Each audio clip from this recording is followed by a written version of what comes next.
Bonsoir. Avant de développer un mot sur le discours à la nation de Bassirou Diomaye Faye, le nouveau président sénégalais, que peut-on en retenir?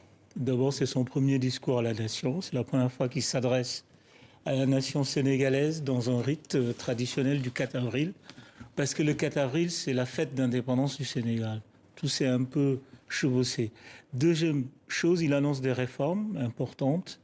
La réforme du code, une réforme électorale. Le Sénégal va passer des élections organisées par l'administration à des élections organisées par la CENI, la Commission nationale électorale indépendante. Il annonce une réforme en profondeur de la justice pour donner plus d'indépendance avec la création d'un parquet, d'un juge, en tout cas d'un pôle anticorruption. Et puis il annonce une sorte de dialogue pour réconcilier les Sénégalais, comme il dit. Oui, donc c'est une feuille de route des jours à venir.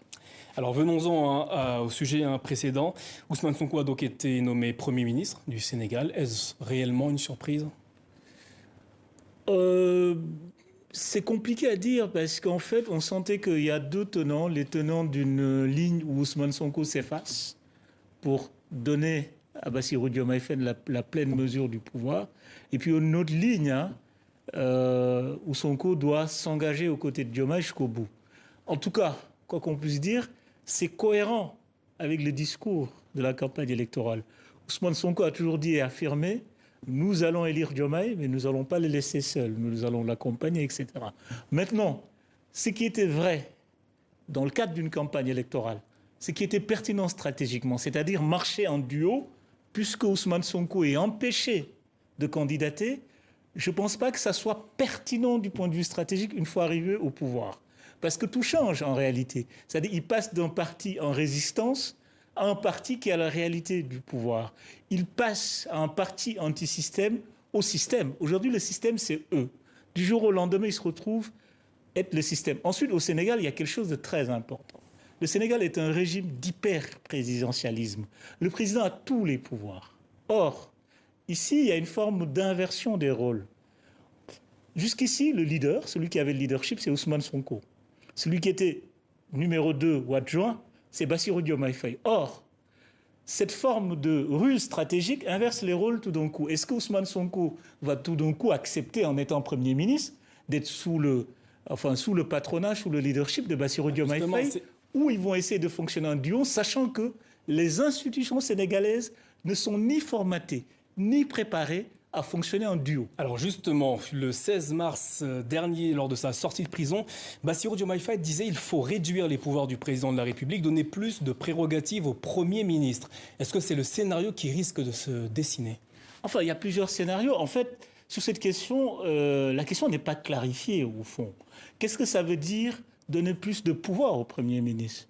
Qu'est-ce que ça veut dire enlever des pouvoirs à l'hyperprésidentialisme? Et puis, il y a un écueil qui est la réalité politique. Aujourd'hui, il se retrouve au pouvoir tout en n'étant pas majoritaire à l'Assemblée nationale. Or, pour impulser des réformes, impulser des changements, il faut d'abord conquérir l'Assemblée. Ça veut dire quoi? Dissoudre l'Assemblée, changer le processus électoral, repartir pour une élection. Tout ça prend du temps.